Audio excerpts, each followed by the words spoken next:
Sa mga taga Bicol, ay paano ba yan? Ang sabi ni former Vice President at Naga City Mayor Leni Robredo, hindi local na lang ako. Ang kanyang pag-iisip ay local at hindi daw siya tatakbo sa national position sa 2028 elections. Kasunod po yan ang panawagan at saka balitang tatakbo siya sa pagkapangulo sa 2028. Kasi sabi ng iba, wala makakatalo dyan kay Vice President Sara Duterte kung hindi si dating Vice President Leni Robredo. Sabi ng iba, hindi ko alam kung totoo, masyado pang maaga eh. Di ba? Pero naniniwala naman yung ilang political analyst na hindi. Sa dulo niyan, pag nakita naman niya na ang pangangailangan, magbabago yung isip niyan. Kaya tanungin po natin si Congressman Jose Manuel Chel Jokno ng Akbayan Party List at House Assistant Minority Leader at member po ng House Committee on Justice. Hi Kong, magandang umaga po sa inyo. Good morning! Good morning, Alvin, at good morning sa lahat ng nanonood at nakikinig. Magtatanong po ako about the impeachment, pero bago po yan, isisingit ko na po ito kasi mas fresh pa sa utak ko yung tungkol kay former Vice President Leni Robredo. Sa palagay po ba ninyo ay magbabago pa ang isip ni VP Leni o naka-ukit na sa bato? Sinabi niya, hindi na ako tatakbo sa pagka-presidente, ayoko na ng national, local na lang ako. Maaga pa, Alvin, at marami pang pwede mangyari bago dumating ang 2028 na eleksyon. Kaya abangan na lang natin yung mga susunod na kabanata dyan. Pero sa palagay ninyo, may tsansa pang magbago ang isip niya at sabihin niya, hindi, magsasakripisyo ako at tatakbo ako sa pagkapangulo sa 2028? Tingin ko meron pa naman, pero alamin natin yan na sa mga darating na buwan. It's very early to talk about the elections. Palagay ko ang ibig sabihin ni VP Leni ay gusto niyang tutukan siyempre yung mga problema nila sa Naga. And of course, bilang kinatawan doon, yun talaga ang tungkulin niya for now. But do you also want her to run or you also hope that the former Vice President will give the presidency another try? Well, ito lang ang masasabi ko. Kailangan iisa lang ang susuportahan ng tinatawag na opposition sa darating na halalan na 2028 for president. Dahil We must have only one candidate that everyone will back. Kasi mahirap yung kung iilan yan, hindi magiging solid ang support. So whether it's the vice president or someone else who is a standard bearer, we must support that person. And alam ko, may nag-uusap naman ang mga nasa opposition, may proseso naman na nangyayari. well, that makes sense. Tama naman po sinabi ninyo. Sige, so i-set aside muna natin yan kasi medyo matagal-tagal pa naman yan. Kaya lang, may istorya kasi kaya naisip kong tanungin ka na rin. Ano po, yung impeachment muna tayo, ito yung mas urgent dahil today na po ito. Ano po ang pinaka-inaasahan po ninyo for today's hearing, Congressman? Well, ang tatalakayin na issue ngayon, yung mga alegasyon ng unexplained wealth na nasa loob ng ating mga impeachment complaints. Kaya nung Marso pa lang ako ay nag-request sa Committee on Justice na isabpina yung mga records ng AMLA at meron din mga nag-request na ilabas din yung mga SALN ni Vice President. At ito lang nakaraang hearing, ang kasama ko sa akbayan, si Kong Percy Sendanya, ay naghain din ng motion na ipasabpina ang AMLA. At yun ang ina-expect natin mangyayari ngayon.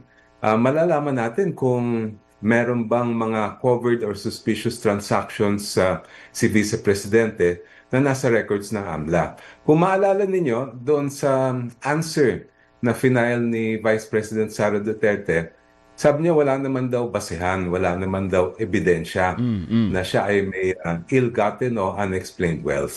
Kaya mahalaga tong hearing na itong mamaya-maya dahil malalaman natin kung meron talagang ebidensya o wala.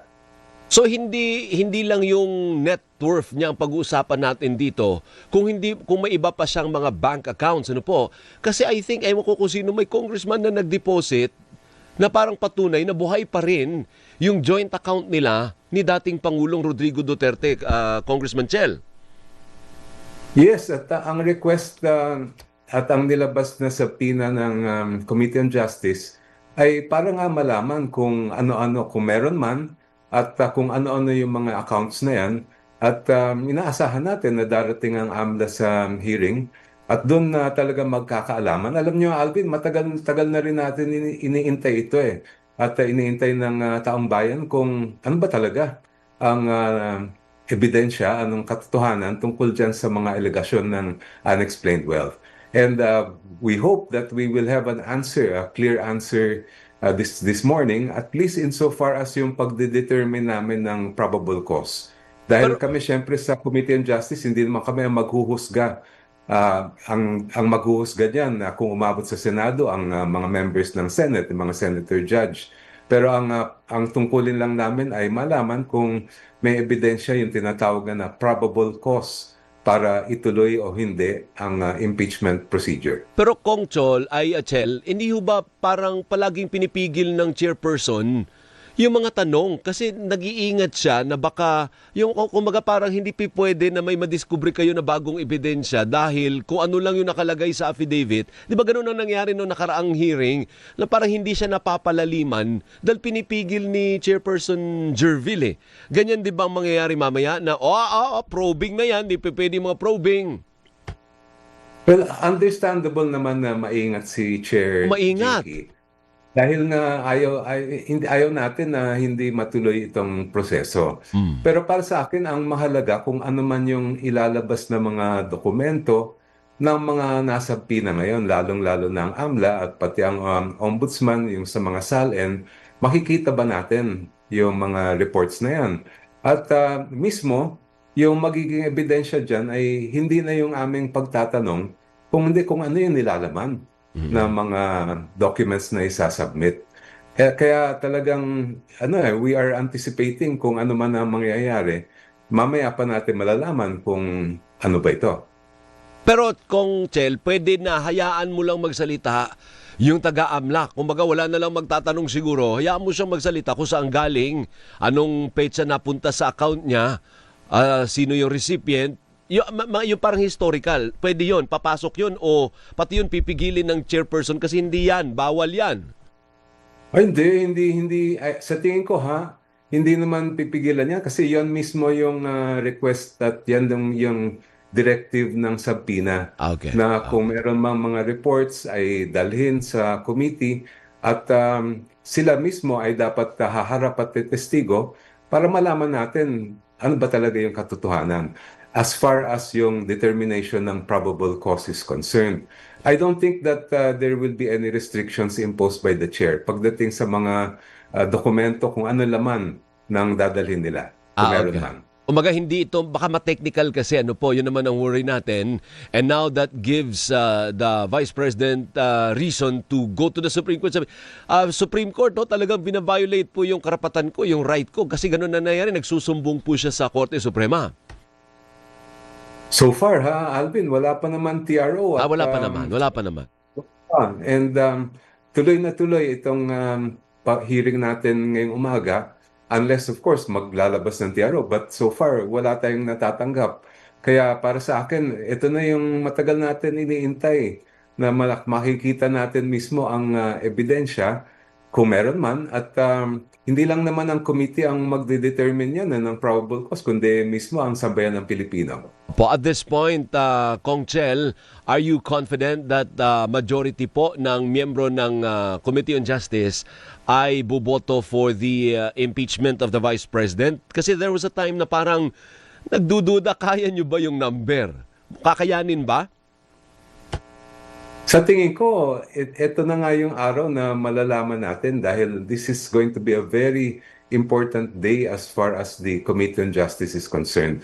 Kung titingnan natin yung nangyari nung previous hearing, para sa akin yung mahalaga doon, yung lumabas na decision ng Commission on Audit na sinabi nga na dapat ibabalik yung confidential funds.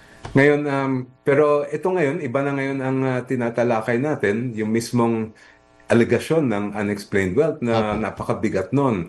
Si Vice President Sara, sinasabi niya, walang basehan yan, walang ebidensya. Ang sabi naman ng mga complainant ay may basis. Ngayon na dapat magkaalaman. Ngayon, itong si former Senator Antonio Trillanes, ano naman po ang kanyang magiging testimonya? Saan siya, anong patutunayan niya mamaya?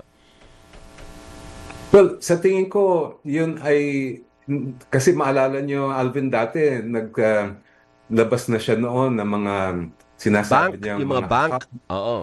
Yes. So malamang that will also be taken up this morning. Hindi ko lang alam kung ano pa yung sasabihin ni Senator Trillanes. Malalaman din natin yan mamaya during the hearing. Opo, at doon naman po, actually today po maraming balita kasi bandang alas 5, meron din tayong update doon sa ICC, Kong Chel. Ano yung inaasahan po ninyo dito? Uusad po ba ang paglilitis kay former President Duterte? Tama kayo, ang daming ganap ngayon. Daming ganap. Ang pag Duterte. Well, mamaya malalaman natin yung nakasalang naman na issue sa ICC, yung appeal ni former President Duterte doon sa issue ng jurisdiction. At para sa akin, ito na yung pinakahuling, sabihin natin, hurdle bago matuloy na mismo yung paglilitis o yung trial ng kaso. Dahil dito lalabas yung ruling ng Appeals Chamber kung tama ba na may jurisdiction ang court o wala. And so far, sa nakikita natin na rulings ng ICC, mukha naman meron. But of course, we have to await the ruling mamaya. So, bale, halos buong araw tayo mag-aabang. Opo, ay mamayang hapon pa po yun. Ano? Although marami nga pong nababagalan, pero Attorney Chel, siguro dapat ipaliwanag din na ganun sila eh. Kumbaga step by step sila, hindi sila diretso. Tatanungin muna kung may jurisdiction. Bago pa magsimula yung paglilitis, ang daming tanong na kailangan isettle. Ano po? Siyempre, para rin yan ng Committee on Justice. Lahat ng mga kailangan na sundan na proseso, step by step. Kung maalala ninyo, bago tayo dumating dito sa ebidensya, nagkaroon muna tayo ng sufficiency in form, tapos sufficiency in substance. Tapos kung sapat ba yung complaint para ituloy ang impeachment. Ganon din ang ICC. They want to make sure na may due process at talagang binibigyan nila ng pagkakataon bawat hakbang ang akusado na talagang ilabas yung kanyang mga depensa. Sige pa. Magandang umaga po sa inyo at maraming salamat, Kong Chel. Mabuhay po kayo. Thank you. Good morning po. Si Representative Jose Manuel Chel Diokno ng Akbayan Party List. Maraming salamat po at House Assistant Minority Leader at miyembro po ng House Committee on Justice. Pati na natin si Pat Firman.